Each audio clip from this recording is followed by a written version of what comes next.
Buhay Lakwatsa.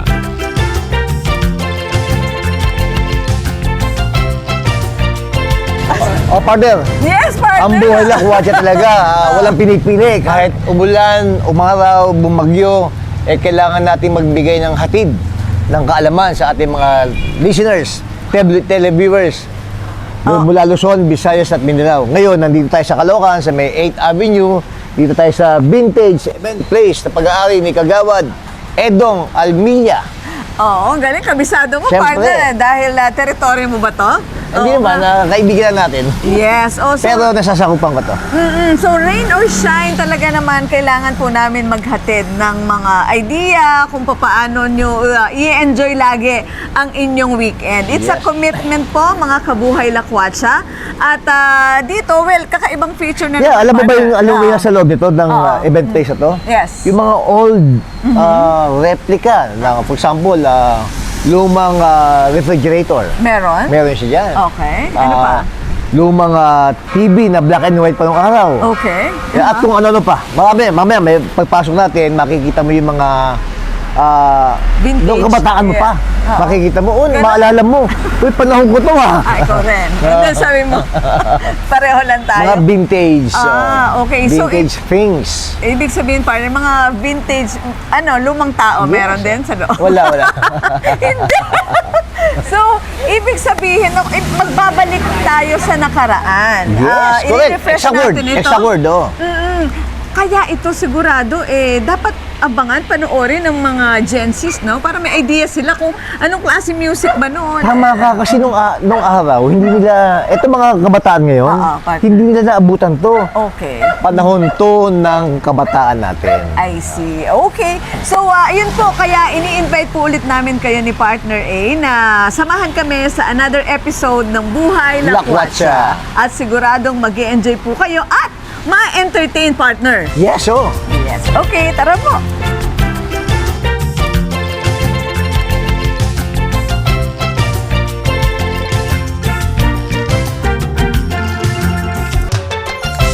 Gusto niyo magbalik tanaw? Ikaw, Judea, gusto mong magkaroon ng idea kung ano ba yung naririnig niyo ba yung long playing, di ba? Cassette, recorder, ganyan. Tapos, jukebox, ganyan. Eto po, tutukan niyo yung aking panayam kay Kagawad Edong Almilla. Ayan, Opo, dito mismo sa Caloocan. Sasamantalahin ko na yung pakikipagkwentuhan kay Kagawad Edong dahil meron siyang kakaibang konsepto ng resto bar. Opo. Oo, events place. Meron siyang collection ng mga sinaunang gamit and nakaka-amaze. Anyway, Kagawad Edong, nice meeting you. Opo. Ayan. Nice meeting you po. Okay. Nakakamangha naman itong resto bar mo na ito. Kailan pa ito? Ano lang po to, halos 5 months pa lang, bago lang. Pero yun nga, sabi nga, medyo na-expose ka agad sa mga tao, kaya medyo tinatao na siya po. Marami natutuwa po doon sa place. Oh, I see. Paano mo naisip itong konsepto na ito? Nung nag-start po ako rito, parang collect-collect lang, nagko-collect lang po ako. Tapos mga kaibigan, pumapasyal, ang dami nakakakitang kaibigan, hanggang re-repair na kaibigan, hanggang sa naisipan ng anak ko, Daddy, gawin kaya na lang nating event place yung lugar natin to. Total, uso naman yung event place. So, doon po nag-start yung idea sa anak ko po talaga. I see. Pero yung una, restaurant lang. Event place lang po talagang event gusto. place siya. Opo. Pero wala itong mga decoration na Wala later pa on po. ating i-discuss. Wala pa. Wala pa po. Konti lang po yung nakalagay nung una. Nag-start. And then, eto na ngayon, ano-anong laman ito at nakaka-amaze kung saan lupalop ng daigdig mo to kinuha. Opo, matutuwa ka po kasi talaga rito, talagang, kumbaga yung place, nostalgic talaga siya. Marami kang maaalala rito pag nandito ka. Yung jukebox, na-collect ko po yan. Galing po yan sa kapitan namin. Okay. Yung jukebox. Yung rep naman natin, galing yan sa isang kolektor. Binili ko rin. Pero maganda dyan sa rep na yan, nung araw, hindi pa po uso yung kuryente yung rep eh. Gas pa po siya, di-pump pa po siya. Ito? Opo, Pinapump pinapump siya para mag-operate pa po siya. Hindi Grabe siya kuryente na typical na rep na kuryente po. Talaga, as in pinapaw. Gas po siya, kerosene po siya. Bakit kailan pa ba to? May, 1939 po yung year na yung 1939. Coca-Cola rep natin. Oy, saan mo kinuha to? Sa collector ko po nabili. So, yung collector po kasi medyo maliit yung space niya, kaya naisipan niya na ibenta na lang po sa akin. Yun po. Kaya napunta po sa akin yung rep na yan. Sige, isa-isahin natin itong mga Ay, opo, ma'am. laman itong resto bar na ito. Sige, ano-ano yung mga yan ngayon? Ito po, yung mga rotary natin phone, 1960, 1970, yan po yung ginagamit natin eh. Yung rotary phone, yung dadial ka lang 1, 0, ganun po yung start. Rotary po siya. Yung mga telepono yan, saan mo pinagkukuha din yan? Ano po yan, nag-start po ako makakuha niya, may nagdaan lang pong magbobote. Nakita kong sa magbobote, meron pong rotary phone. Natuwa po ako nung nakita ko yung phone, binili ko po sa magbobote. Hanggang doon po, nag-start na ako na tumingin sa mga collector hanggang sa naparami na bumili ko ng bumili po. Iba-ibang kulay po yung phone na yun. Oo nga, and then next, ano Yun meron yung ba? ano po, yung cassette tape. Ayan po. Nabili ko rin niya sa sa mga nagko-collect na rin. Kaya yung ibang cassette po diyan, working po talaga yan. Kaya ang sarap po pakinggan ng mga ganyang cassette tape eh. Yung iba naman po, yung turntable, yan po yung mga plaka. Meron po siyang 45, 33. Yung 33 ay yung po yung tinatawag na long playing, yung malaki po. Yun Yun. ang pagkakaintindi ko doon, long playing lang. So, 33 pala ang tawag doon. Opo, Okay, opo. okay. Yung 45, yung po yung maliit na plaka. Diyan po, may mga sample ng I plaka. see. Yan So, po. after ng plaka, tapos ito mismong jukebox Opo, na to. yan jukebox. Ayan po yun nung 19 ano araw. yan? 1950 po siya. Yung unang jukebox na lumabas yan, yung Ami music na jukebox. And then, nakikita ko rin, napakaraming TV. At ito, black and white TV. Oo, napakadaming TV. Ay, iba-ibang lugar ang pinagkunan Opo, mo. marami po akong napagkuhanan yan. Kasi nung araw po, wala pa sa marketplace, mahirap po talaga mag-collect. So ngayon yung mga collector, medyo madali na sila nakakapag-collect. Titingin lang po sila sa marketplace, meron na sila makukuha. Kaya nga po ngayon, medyo bumababa yung value ng mga, yung mga vintage na collector na bibili kaya medyo bumaba na po. Kasi Sa dali. parang maraming nagkaroon ng idea na pwede palang ibenta to. So Ibebenta nila, parang yaman mo na rin yun. No? Parang, kunyari, meron kang iniingatan tapos kinailangan mo ng pera, so pwedeng gano'n. Pwede po. Opo. Teka pala. Sige, itong ref na to, magkano Opo. yan? Yung rep po, nabili ko lang po yan, medyo mababa lang, mabot lang ng 15,000 po yung bili ko dyan. 15,000. Opo. Pero kung siguro yung value niya medyo mataas na rin siguro ngayon. Oo. Pero hindi na talaga working yan. Hindi na po siya working. Yung mga TV na yan, working ba yan? Yung isa lang pong TV ang working dyan, yung kulay red po. Na working po yan. So ayan po yung TV na nung araw, di ba po, pag medyo may diferensya na yung TV, papainitin mo pa, sasaksak mo bago po lilinaw yung TV. Ganun po siya. Kaya hindi po masyado sinisindihan. I see. So next, ano pang meron ka dito? Ayun, yung mga Betamax tape, Betamax na VHS, ayan po, yung mga bala ng Betamax nung araw. Ayan po kasi yung araw natin, pinaka-Netflix natin sa ngayon. Isa-isa po yan eh. Yung, hindi po katulad ngayon, isang USB lang, halos mapapanood mo na siya lahat. Yeah. Ngayon, nung araw, isa-isang tape po yan, isa-isa bago. Kaya po ganyang kadami yan. Isa-isang pinikula lang doon. Correct. Tapos po re-rentahan, ano? Diba? Opo, Sa mga video rentals, no? Pero ito, mga personal collection mo or Opo, yung rin iba sa po, labas? talagang sa amin na po yung mga Betamax tape, VHS tape, yan po, yung mga cassette tape, sa amin na rin po yung mga yan. Natatanong ko rin yung ano yun. Ano ba yung mga camera ba yun? Ano Opo, yun? Anong ayan po pinakaluma doon? Mga camera, yung ano po, yung isa pong, yung Nikon po ang tatak niya. Hindi. Kasi ayan po yung mga may film pa nung araw na ginagamit, oo. may film pa. Yung mga Kodak na film, saksaka mo, Fuji. di ba? Kaya pagka nagpicture ka, wala nang review nung araw. Kaya ano itsura mo, lalabas na doon sa pag-develop mo ng film, doon mo na lang makikita. Hindi katulad ngayon, alam mo na mare-review mo. Nung araw, de-develop pa natin yan, di ba? Correct. Tapos pag nalabas mo pa, pwede pang ma-expose yung film niya. Ganun po nung araw eh. Correct ka dyan. Hindi pwedeng mabura, di ba? Kasi naka-recorded na siya dyan. Ano yun? Yung isang yun, nakatabi ng TV. Katabi ng TV. Alin Ito. po? Yan, ano yan? Opo. Ayan po yung ice crusher natin nung araw. Grabe, Yung ice nung- crusher ha. Tingnan mo naman. Kasi po ngayon, di ba, parang blender na po Yeah. ginagamit. Oo. Eh ngayon, ice crusher, ayan po yung pag nagtitinda ka ng halo-halo. Yes. Iipit mo dyan yung yelo, saka mo iikutin yung ikutan yan para mag-crush po yung yelo. Ayan po yung ice crusher yan? natin nung araw. Anong year yan? May idea ka? 1980 meron pa po niyan. Kasi nung mga 80s, usong-uso pa yung halo-halo sa kalsada eh. Yan po kasi yung pinakamabilis na pangkudkud nila ng yelo. Bukod dun sa merong kinukudkud na isang yelong gano'n eh. Oo. Tapos eto Oo, po yung pinaka- manual talagang ganon. Opo, Yung yung nakagaya. Tapos, natatanaw ko rin yung plancha. Ayan ako. Ay, Alam po. mo yung planchang yan? Matindi hirap kung dinanas dyan. At talagang namamlansya ako niya. Ano, nag-experience yung po dyan sa plancha? Hindi, Di uling po. Yeah, na-experience ko yan. Yung lalagyan mo ng uling. Oo. Di ba? Ang bigat. Ang bigat. Ang bigat niyan. Binili mo yan? Or, Opo, sa binili ko inyo po yan. Opo. Magkano yung plancha na yan? Ano po yan, nagkakalaga po ng 1.5 yung malaki. Yung mga maliliit, 800 yung medyo malaki. Oo. Kasi po nung araw, iba-iba yung sukat din ng plancha eh. Kasi depende sa plancha mo. Sa, Tapos di almerol pa. Oo, Talaga almerol. talaga ang mamlansya talaga.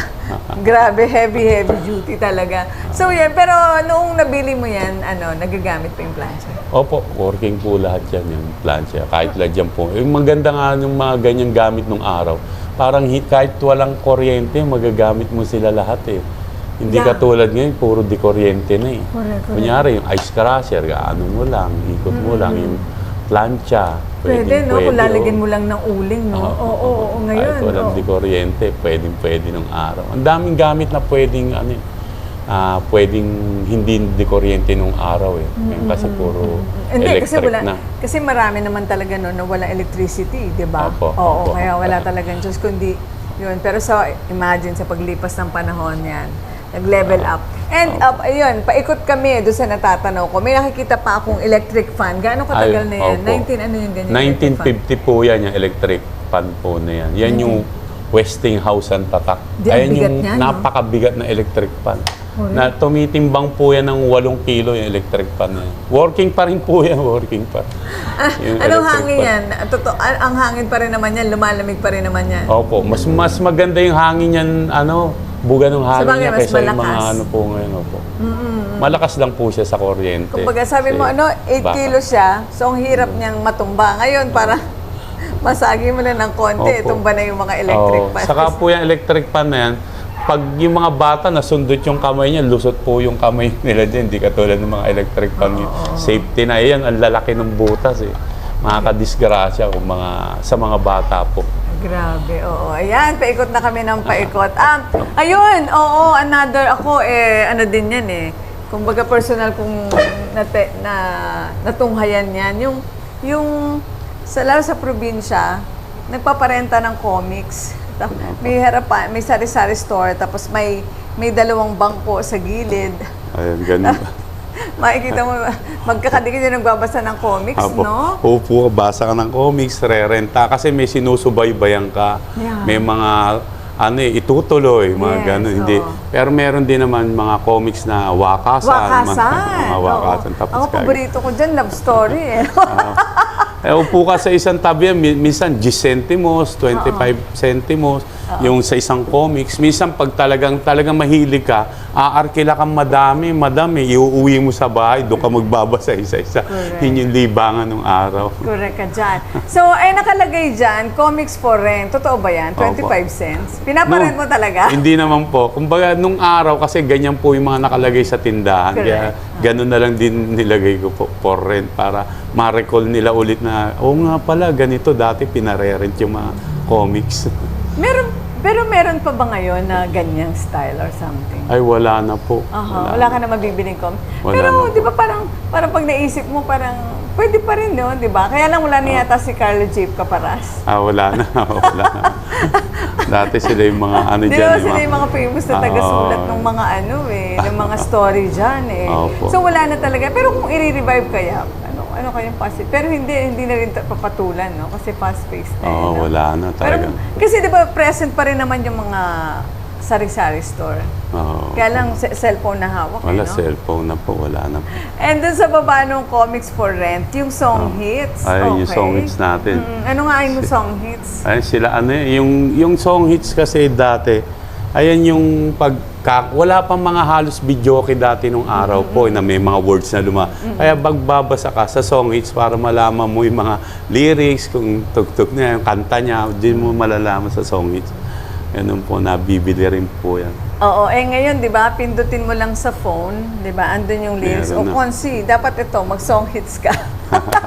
Kasi just sa song hits, doon nakalagay yung lyrics ng kanta. Ngayon sa phone na, yan, oo. So, yung mga comics na yan, dito ba sa bahay mo o binili mo rin? Binili ko na lang din po yan sa mga mga kaibigan. Nagko-collect, tulong-tulong din kami pagka wala sila o sobra sila, bibigay, nagbebenta na lang din kami. O kaya minsan nagswap na lang din po kami. Meron pa ba akong nakaligtaan na item dito na vintage? Wala naman po masyado yung mga bote na lang po na mga bote natin ng Pepsi. Yan po yung mga bote ng araw po natin. Ayun po. Tapos ayun po yung nakalimutan ko po yung tawag doon sa paputok na laro na po yung kulay pula. Ayun po yung nung araw natin paputok to sinahagis natin yung bala, inaano natin yung bala niyan. Ay, oo. Pumuputok po. Ayun po yun.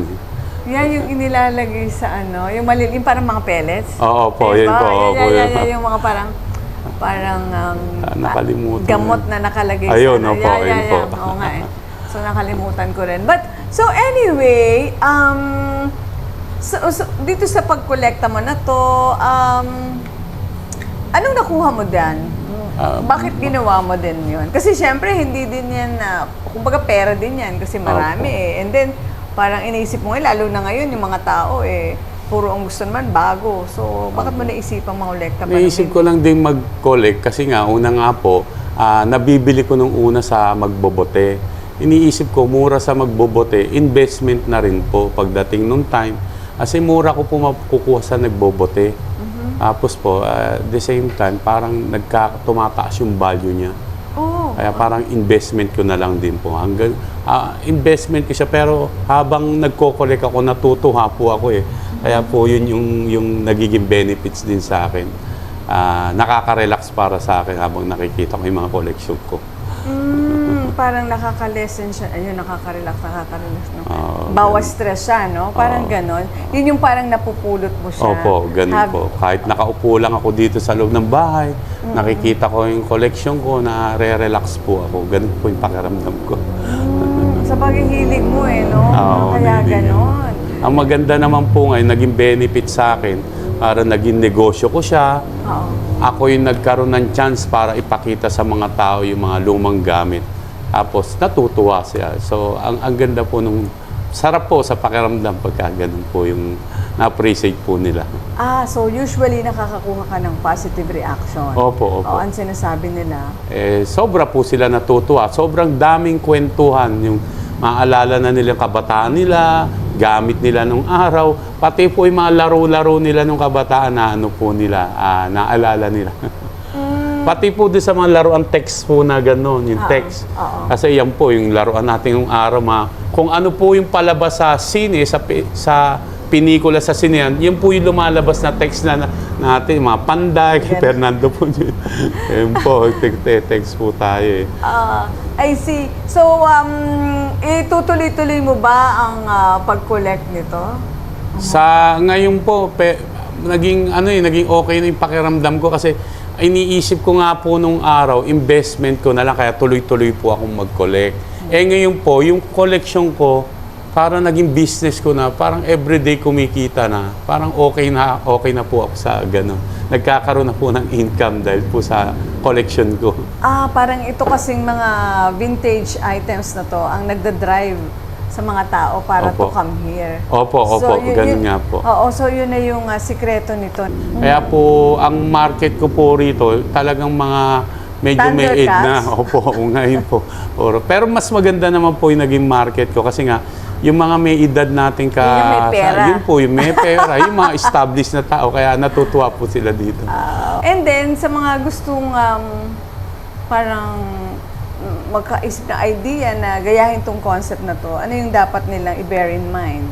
Sa ganitong kanila, klase? mga advice ko lang sa kanila, talagang ano rin yung, mahirap din talagang magtayo ng ganito. Kasi talagang, ano rin, malaki. Depende, kung may pera naman, kaya naman nila mag-collect kagad ng ganyan kadami po. Kasi meron na pong marketplace.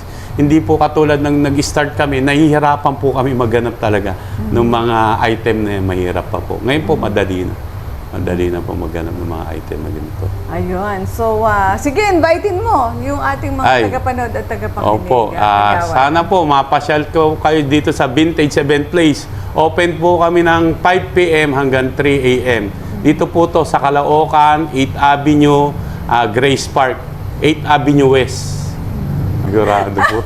So, yun. Okay. So, ano mo nakakatuwa? Lalo na, tuwan-tuwa ako dun sa comics. Oh, kasi parang isa ako sa ano dun eh.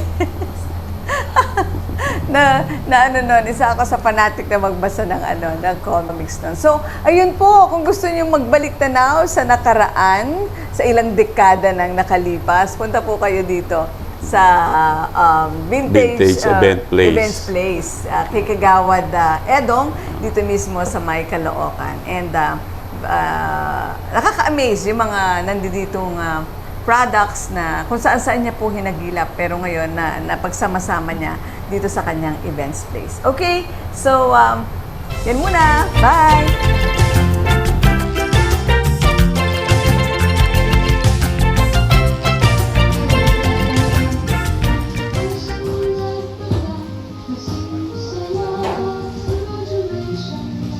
Para po sa ating How to View segment, ano sa mga items na nakikita mo rito ang pinaka nagpapaalala ng kabataan mo? Partner, Oh, mauna ka. Oo, Kapalaho naman yan. aliw na aliw ka. So, eto nga hinawakan ko na eto. Comics. Alam ko title niyan. Ano? Love Life. Ayun. So, ito, nung nakita ko to, na-amaze ako, partner. Kasi ano ako nito eh. Nagpa-follow ako nito eh. Di ba dalawa yun? Di ba meron pa yung love story na comics? Tapos, Yung isa title, comics mismo. Ito, okay. Love Life eh. Ayan. So, talagang ano to, yung, di ba pupunta ka sa sari-sari store, tapos may dalawang bangko sa gilid nun, nakikibasa. Pero minsan din naman, di ba yung inaarkila mo, yung dadalhin mo sa bahay. Noong araw, yan ang pinaka-pocketbook mo. Ito yung ano, di ba yung...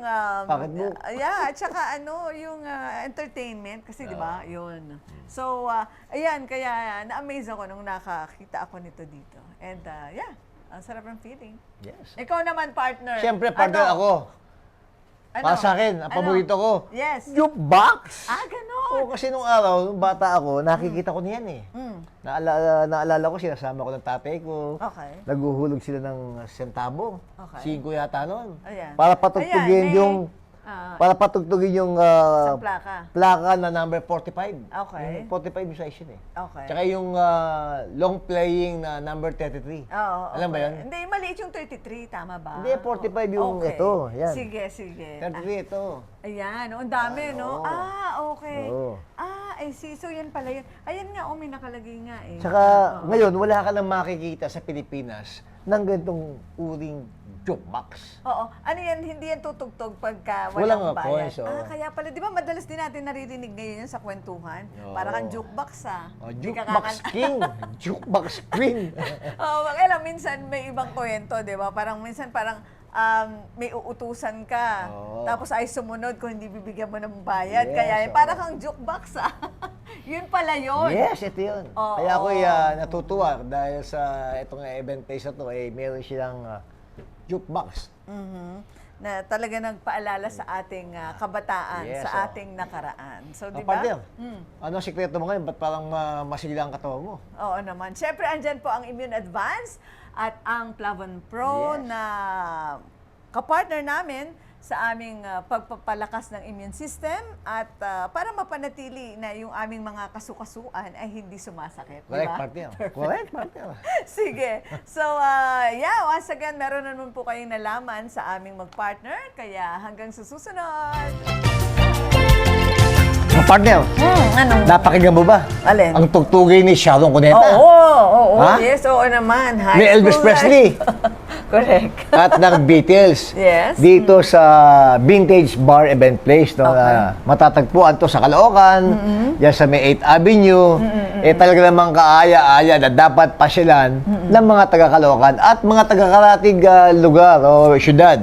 Atong Vintage Bar Event Place. Oo, partner. Kasi based nga sa naging pakikipagkwentuhan natin kay Edong. Kagawad Edong, hindi lang mga taga-Caloocan na nagpupunta dito sa ngayon. Ito ay nakakarating na rin sa ibang lugar. Valenzuela, Quezon City. Yes. At alam mo ba, nagpapareserve na sila agad at lagi daw tong puno. Oo, may reservation palagi. Kasi partner, Oo, hindi kasi lang kakaiba eh. hindi lang reminiscing, no. Masarap at mura pa ang pagkain dito. Oh, I see. At Okay. merong, alam ko, merong acoustic night dito eh. May tumutugtog once a week eh, no? Kaya talo pa nga nito yung ibang mga katabi niyang entertainment house Oo. establishments. Oo. Kaya nga so very interesting. Siguradong magi-enjoy po kayo at kakaiba ang inyong magiging weekend. Kasi di ba usually pag weekend gusto natin entertainment, Oo. no? Pampagaan ng weekend nila. Kaya isama na nila ito sa kanilang bucket Ito list. partner to, kakaibang atake ng ambience to eh. Ito yung ambience na babalik ka sa lumang panahon. Correct. Yung panahon ng mga bata pa si Isabel. Kinuha mo na linya ka. Correct ka dyan. Kaya ayun po. So, nasaan man po kayong dako ng Pilipinas o ng daigdig. Actually, kung may mga...